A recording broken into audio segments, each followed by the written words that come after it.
तहव्वुर राणा मामले की बात करते हैं, जिसमें एनआईए की जांच अब बहुत तेज हो गई है। जांच एजेंसी के सूत्रों के मुताबिक आतंकी तहव्वुर राणा और डेविड कोलमैन हेडली के बीच करीब 231 मर्तबा फोन पर बातचीत हुई है। यह बड़ा खुलासा अभी हुआ है। जांच एजेंसी एनआईए की टीम इस मामले में अब तफ्तीश कर रही है।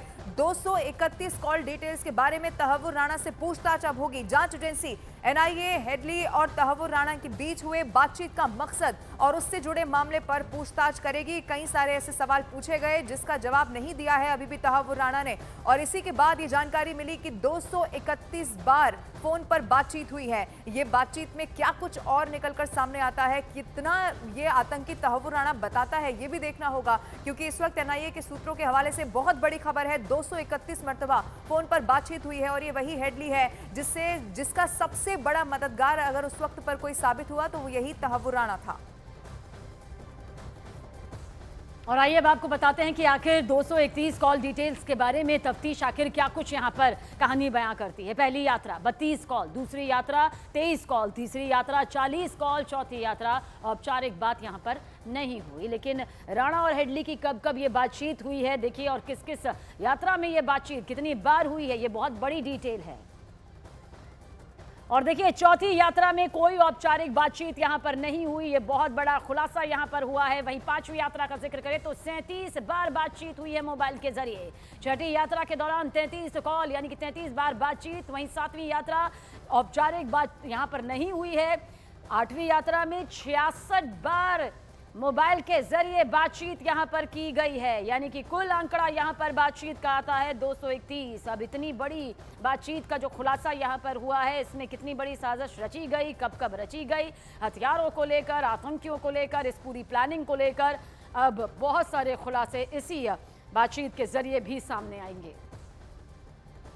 2008 में हुए मुंबई हमले को लेकर बहुत बड़ा पर्दाफाश हो गया है। इस हमले की साजिश में इस बात का खुलासा हुआ कि कैसे हमले की साजिश में साल 2005 में भारत और पाकिस्तान के बीच हुए क्रिकेट मैच का सहारा लिया गया था। बताया गया है कि पाकिस्तान की खुफिया एजेंसी आईएसआई का अधिकारी फर्जी दस्तावेज के सहारे भारत मैच देखने आया था और उसने ही हमले की नींव रखी थी। अब एनआईए इसे लेकर तहव्वुर राणा से पूछताछ करेगी और ये जानने की कोशिश करेगी कि वो आईएसआई के अधिकारी के बारे में क्या जानता है, क्योंकि पाकिस्तान का इससे कनेक्शन है, ये पहले ही सामने आ चुका है। ओपी तिवारी इस वक्त फोन लाइन पर हमारे साथ मौजूद है। ओपी, जो पाकिस्तान का कनेक्शन है वो तो पहले ही स्टैब्लिश हो गया था, लेकिन आईएसआई का अधिकारी यहां पर आया और उसके मुताबिक कैसे साजिश रची गई, ये बहुत बड़ा खुलासा अब तहव्वुर राणा को करना है। बिल्कुल लवीना, मैं आपको बता दूं कि साल 2005 में भारत और पाकिस्तान के बीच में लगभग 5 मैच हुए थे और इन 5 मैचों में अहमदाबाद से लेकर दिल्ली तक ये मैच हुए थे। इन 5 मैचों में 4 मैच पाकिस्तान जीते, एक मैच है तो वो रहा। मैं आपको ये भी बता दूं कि जो पाकिस्तान का खुफिया अधिकारी है वो अपने बाप के फर्जी नाम पर, उसने अपने बाप के पासपोर्ट में धोखाधड़ी करके वो भारत आया था। भारत में वो विभिन्न स्थानों पर घूमा था और खुफिया एजेंसियों का मानना है, साथ ही जांच से जुड़े अधिकारियों का मानना है कि इस अधिकारी ने इन हमलों की नींव रखी थी। चूंकि ये अधिकारी यहाँ पर आकर कई जगह पर गया, उसने ये देखा कि जो टारगेटेड प्लेस है वहाँ इजी तरीके से कहाँ पर टारगेट किया जा सकता है, लिहाजा इस अधिकारी ने इन हमलों की नींव रखी थी। और चूंकि तहव्वुर राणा तमाम अधिकारियों के संपर्क में था, फौज में डॉक्टर रहते हुए भी, और इसके अलावा वो फौज से बाहर जाने के बाद भी इन लोगों के संपर्क में था, लिहाजा तहव्वुर राणा से अब एनआईए कस्टडी में पूछताछ हो रही है कि इस अधिकारी का वास्तविक रोल इसमें क्या था और ये अधिकारी खुफिया एजेंसी में किस पोस्ट पर पोस्टेड था, साथ ही इस अधिकारी की इस पूरे प्रकरण में क्या क्या भूमिका थी। लवीना और ओपी, इसमें यह भी महत्वपूर्ण होगा कि वो आईएसआई का अधिकारी आखिर था कौन, क्या तहव्वुर राणा उसके बारे में बताएगा भी, क्योंकि कई सारे ऐसे सवाल अभी भी तहव्वुर राणा से इस तरह के पूछे गए जिसका जवाब उसने सीधे सीधे दिया नहीं है। बिल्कुल आप एकदम ठीक कह रही हैं। इस आदमी की पहचान जो खुफिया और सुरक्षा एजेंसी ने की थी, उस के तौर पर पहचान की थी, तो पाकिस्तानी खुफिया एजेंसी में आईएसआई में मेजर के पद पर तैनात था। लेकिन सबसे महत्वपूर्ण बात यह है कि इसकी वास्तविक पहचान क्या थी, ये तो तहव्वुर राणा ही बता पाएगा, क्योंकि तहव्वुर राणा जो है यही वो शख्स है जो इस मामले के कॉन्स्पिरेटर से लगातार मिला था और जो हेडली के लगातार संपर्क में था, और जो इसके अलावा पाकिस्तानी खुफिया एजेंसी के अलावा पाकिस्तानी मिलिट्री के भी कई अधिकारियों के संपर्क में था। ऐसे में तहव्वुर राणा अब इस बात को स्टैब्लिश कर पाएगा कि ये अधिकारी वास्तव में कौन था, इसका रोल क्या था, इसका डेजिग्नेशन था। लवीना बहुत बहुत शुक्रिया जानकारी के लिए ओपी। आपका नजर बनाए रखिएगा, अपडेट्स आपके जरिए आगे भी पहुंचाएंगे। लेकिन अब आपको बताते हैं, वो डिटेल देते हैं साल 2005 की, जिसमें भारत पाकिस्तान मैच का इस्तेमाल कर कैसे इस पूरी साजिश को रचा गया और कैसे पाकिस्तान की खुफिया एजेंसी ने इस साजिश को अंजाम दिया। अब इसको लेकर डिटेल्स क्या है वो आपके सामने रख रहे हैं। दस्तावेज के जरिए दावा किया गया कि मुंबई हमले की साजिश 2005 में ही रच ली गई थी। देखिए, साजिश के पहले चरण के तहत पाकिस्तान की ISI का मेजर साजिद मजीद उर्फ साजिद मीर मैच देखने भारत आया था और भारत आने के लिए उसने फर्जी नाम मोहम्मद अवान के नाम से वीजा और पासपोर्ट भी लिया था। जांच के दौरान ये बात भी सामने आई कि ISI अधिकारी ने अपने पिता मोहम्मद अशरफ अवान के पासपोर्ट में जालसाजी तक की और जिस पासपोर्ट का उसने इस्तेमाल किया उसमें उसने अपना पता लाहौर पाकिस्तान दिखाया था। ISI के अधिकारी ने भारत पाकिस्तान मैच का फायदा उठाकर भारत में इस हमले की साजिश रची थी, इसे प्लांट किया था। अब भारत में आने के बाद ISI के इसी अधिकारी ने हमले की रूपरेखा और लोकेशन किस तरह से रहने वाली है वो तैयार की थी और कैसे फिर आगे रेकी की जाएगी, सब कुछ यहां पर इसी मैच के दौरान तय किया गया था और इसका बहुत बड़ा खुलासा हो चुका है। और बड़ी खबर यहां पर पहुंचा दे, शिवसेना UBT नेता आदित्य ठाकरे ने तहव्वुर राणा को लेकर बड़ा बयान दिया। उन्होंने कहा है कि आतंकवादी तहव्वुर राणा को मुंबई के किसी चौराहे पर सार्वजनिक रूप से फांसी दी जानी चाहिए। आदित्य ठाकरे ने यह भी कहा कि तहव्वुर राणा को ठीक उसी जगह फांसी देनी चाहिए जहां 26/11 का हमला हुआ था। जो आतंकवादी है उसे मुंबई के पब्लिक स्क्वायर में जहां 26/11 हुआ वहां फांसी दी जाए और जल्द से जल्द दी जाए। अगर ये तो प्रूवन है, US में भी उसी के लिए पकड़ा था, हमें भी पता है, सब दुनिया को पता है, तो उसे जल्द से जल्द मुंबई में किसी चौक में या जहां 26/11 हुआ वही उसी इलाके में फांसी दी जाए। और उधर भारतीय जनता पार्टी ने कांग्रेस नेता उदित राज के बयान पर पलटवार कर दिया है। उदित राज ने कहा था कि मुंबई हमले में तहव्वुर राणा की भूमिका ज्यादा नहीं थी। इसमें तो मुझे खेल ही लगता है, इसलिए कि 2011 में जब यूपी की सरकार थी तो पूरी जांच की फाइल अमेरिका को दे दी गई थी और हेडली को मुख्य आरोपी माना गया था और तहव्वुर राणा को कॉन्स्पिरेटर माना तो गया था, लेकिन उतनी बड़ी भूमिका में नहीं था। कांग्रेस का हाथ हमेशा आतंकियों के साथ, सॉफ्ट कॉर्नर आतंकवाद के लिए कांग्रेस पार्टी का हमेशा से रहा है। अब उदित राज कांग्रेस के बड़े नेता कहते हैं तहव्वुर राणा का कोई इतना बड़ा रोल नहीं था। ऐसा है उदित राज जी, अगर तहव्वुर राणा का कोई रोल नहीं था तो A2 अक्यूज नंबर 2 क्यों बनाया था पूरी कंस्पिरेसी में 26/11 की आपकी सरकार के द्वारा? और एक तरफ चिदम्बरम जी क्रेडिट लेते हैं, बोलते हैं हमारी उपलब्धि हम लेकर आए, हमने कदम उठाए। दूसरी ओर आप देख सकते कन्हैया कुमार से लेकर उदित राज कहते कोई बड़ी उपलब्धि नहीं, मजाक उड़ाते हैं, मखौल उड़ाते हैं। आज तहव्वुर राणा का एक्सट्रेडिशन दरअसल भारत की उस संकल्प का जीत है कि आतंकवादी किसी भी बिल में घुसकर छिपा हो तो हम वहां पर जाकर आतंकवादी के गिरेबान पे हाथ डालकर उसको वापस ले आएंगे। और कांग्रेस लगातार तहव्वुर राणा के प्रत्यार्पण पर सवाल दाग रही है, जिस पर बीजेपी ने पलटवार करते हुए इसे भारत की एक बड़ी कूटनीतिक जीत करार दिया।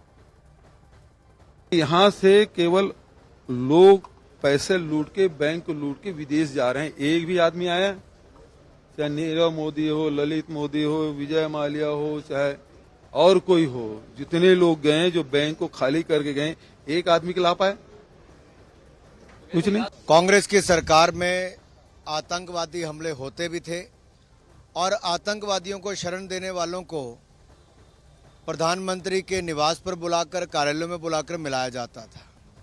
ये तस्वीरें किसी से छिपी नहीं है। सर्जिकल स्ट्राइक भी हुई तो मोदी सरकार में, एयर स्ट्राइक हुई थी तो मोदी सरकार में, और ऐसे आतंकवादियों को अमेरिका से वापस हिंदुस्तान लाने का काम भी, तहव्वुर राणा जैसे लोगों को लाने का काम किया तो मोदी सरकार ने किया। और जो बम धमाकों में शामिल लोग थे उनको फांसी के तख्ते तक पहुंचाने का काम भी मोदी सरकार में ही हुआ है। भारत पहले से ज्यादा सुरक्षित अपने आप को महसूस करता है। और उधर NIA की टीम एक गुमनाम आरोपी की तलाश कर रही है। बताया जा रहा है कि 2008 में मुंबई अटैक के दौरान एक आरोपी दुबई में था जिसे पूरी साजिश की जानकारी थी। इसी आरोपी से तहव्वुर राणा की दुबई में भी मुलाकात हुई थी।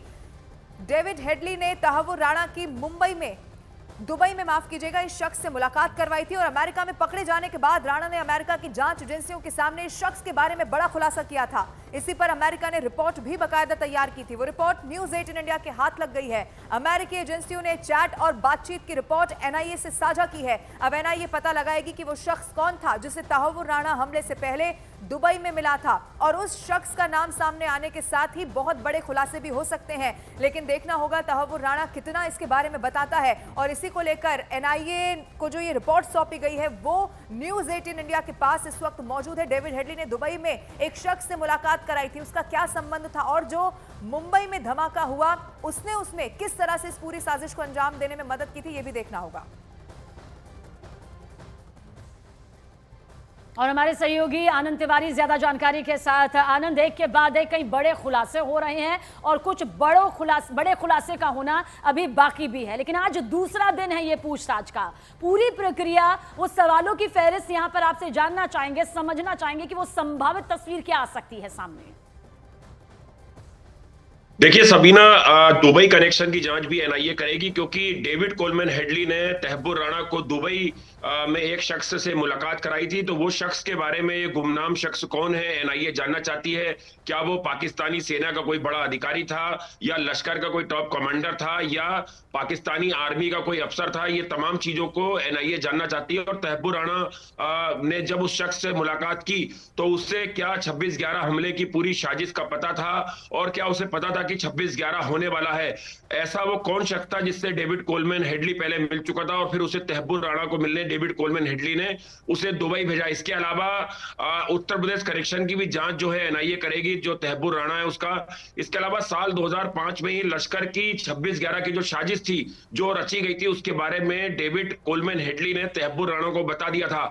तो अभी एनआईए के सामने एक बड़ी चुनौती है कि क्या बड़ा हैंडलर डेविड कोलमैन हेडली था या तहव्वुर राणा था, कौन किसे निर्देश दिया था, किससे पहले हमले की साजिश के बारे में जानकारी मिली, और ये दुबई कनेक्शन क्या है, इसकी जांच लगातार एनआईए करेगी। और आज दूसरा दिन है। कल एनआईए की टीम ने बहुत ज्यादा घंटे पूछताछ जो है वो तहव्वुर राणा से नहीं की, क्योंकि तहव्वुर राणा पूछताछ में सहयोग नहीं कर रहा था और वो लगातार कई ऐसे सवाल थे जिनके जवाब देने से वो बच रहा था। तो इसलिए आज दूसरा दिन है और लगातार अभी 18 दिन की वो रिमांड पे है। एनआईए कोशिश करेगी इसमें हर एक राज, चाहे वो पाकिस्तानी आर्मी से जुड़ा हो, या आईएसआई से जुड़ा हो, या 26/11 हमले से जुड़ा हो, या उसने तहव्वुर राणा ने जो लश्कर की ट्रेनिंग ली, या लश्कर के कैंप ज्वाइन करे, या पाकिस्तानी आर्मी में किस तरह से वो जुड़ा, वो तमाम चीजों को खंगाला जाएगा ताकि पाकिस्तान एक बार फिर से विश्व पटल पर बेनकाब हो सके। ठीक है आनंद, आप बने रहिएगा, हम लौटेंगे आपके पास। एनआईए मुंबई हमले के एक एक साजिशकर्ता की तलाश और पहचान इस वक्त कर रही है। हमले का दुबई कनेक्शन सामने आने के बाद एनआईए तहव्वुर राणा से इस बारे में पूछताछ करेगी कि 26/11 हमले के साजिशकर्ता से उसकी दुबई में मुलाकात क्यों हुई थी और किसके निर्देश पर हुई, और क्या तहव्वुर राणा ने इस अनजान साजिशकर्ता से मुलाकात हेडली के कहने पर की थी। ये बहुत सारे सवाल हैं जिनका जवाब इस वक्त मिलना बाकी है। आनंद तिवारी हमारे साथ लाइव मौजूद है। आनंद, ये बहुत बड़ा सवाल है कि दुबई में मुलाकात का ये राज क्या है। क्या लश्कर का कोई टॉप कमांडर, अब चूंकि 17 साल लगभग इस पूरे मामले को हो चुके हैं, वो शख्स अभी है भी क्या दुनिया में? बहुत सारे ऐसे सवाल हैं जिसका जवाब सिर्फ और सिर्फ तहव्वुर राणा के ही पास है। आनंद, देखिए लवीना, बिल्कुल आपने सही कहा कि लंबा वक्त बीत चुका है। तहव्वुर राणा के जो स्लीपर सेल थे, जो भारत के अलग अलग राज्यों में फैले हुए थे, या डेविड कोलमैन हेडली ने जब रेकी की भारत की, तो डेविड कोलमैन हेडली की रेकी में उसकी मदद किन किन लोगों ने की थी, और भारत के और गुनहगार या स्लीपर सेल्स कौन है, ये भी एनआईए जानना चाहती है। और इसलिए तहव्वुर राणा से वो तमाम चीजों का ब्यौरा मांगा जाएगा, उससे वो सवाल के जवाब निकलवाए जाएंगे, जिससे कि जो भारत के दुश्मन है, जो जिन्होंने कि 26/11 में तहव्वुर राणा या डेविड कोलमैन हेडली की मदद की। इसके अलावा जो इमिग्रेशन का जो ऑफिस खोला था मुंबई में तहव्वुर राणा ने एक फर्जी तरीके से, जिसके जरिए फर्जी वीजा लगा के डेविड कोलमैन हेडली की भारत में एंट्री कराई, उसकी लीज को भी रिन्यू जो है वो दोनों लोगों ने नहीं कराया था। उसके पीछे क्या वजह थी, ये तमाम ऐसे सवाल है जिनके जवाब खंगालना। और इसीलिए जो राज्यों की पुलिस है, एटीएस है, या जो दूसरी एजेंसियां हैं, एनआईए उनकी भी मदद ले रही है ताकि हर एक राज से पर्दा उठ पाए। और इसका यूपी कनेक्शन जो है वो भी खंगाला जा रहा है। इसके अलावा राजस्थान कनेक्शन, या दिल्ली में जिस तरह से राणा या डेविड कोलमैन हेडली आया, उसकी जानकारी भी जो है वो जुटाई जा रही है। और एनआईए को पूरी उम्मीद है कि इन 18 दिनों में ज्यादा से ज्यादा राज जो हैं 26/11 के, वो जो तहव्वुर राणा है उससे उगलवा जाए। शुक्रिया आनंद।